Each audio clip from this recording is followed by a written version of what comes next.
Hi, சம்மருக்கு தொண்டைக்கு இதமான ஒரு மிளகு குழம்பு.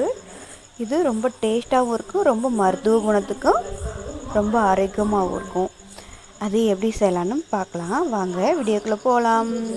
அடுப்பத்தை வச்சு கடாயை வச்சுக்குவோம். மண் பாத்திரத்துக்கு தான் நான் வச்சுருக்கேன்.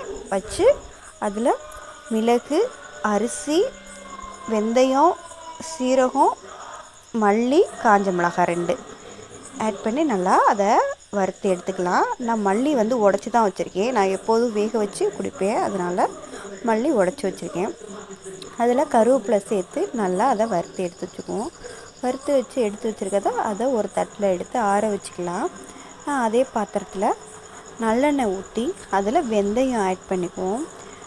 ஒரு கைப்பிடி பூண்டு அதை சேர்த்துக்குவோம்.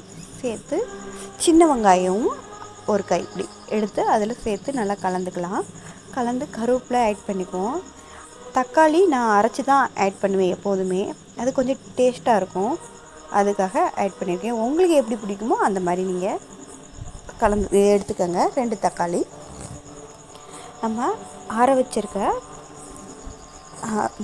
மசாலாவை நம்ம மிக்ஸி ஜாரில் சேர்த்துக்குவோம். சேர்த்து அதை நம்ம அரைச்சி எடுத்துக்கலாம். நான் இந்த இதில் 1 ஸ்பூன் மிளகாத்தூள், 1 ஸ்பூன் மஞ்சத்தூள், தேவையான அளவு உப்பு சேர்த்து நல்லா கலந்துக்குவோம். அது புளி கரைச்சல், அதில் 1 எலுமிச்சம்பழம் அளவு நான் புளியை எடுத்து அதில் நல்லா கரைச்சி வச்சுருக்கேன். கரைச்சி அதில் ஆட் பண்ணிக்குவோம். ஆட் பண்ணி நம்ம அரைச்சி வச்சுருக்க மசாலாவும் அதில் நல்லா சேர்த்துக்குவோம். சேர்த்து நல்லா கலந்து கொதி வந்ததுக்கப்புறம் நல்லா வாசனை வரும் பாருங்க, கமகமன்னு அப்படியே மணக்கும், சாப்பிடணும் போலவே இருக்கும்.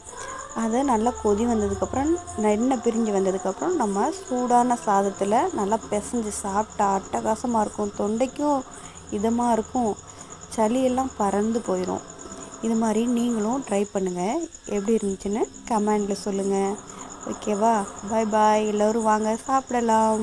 இந்த வீடியோ உங்களுக்கு பிடிச்சிருந்துச்சா ஷேர் பண்ணுங்கள், லைக் பண்ணுங்கள், கமெண்ட் பண்ணுங்கள். பாய்.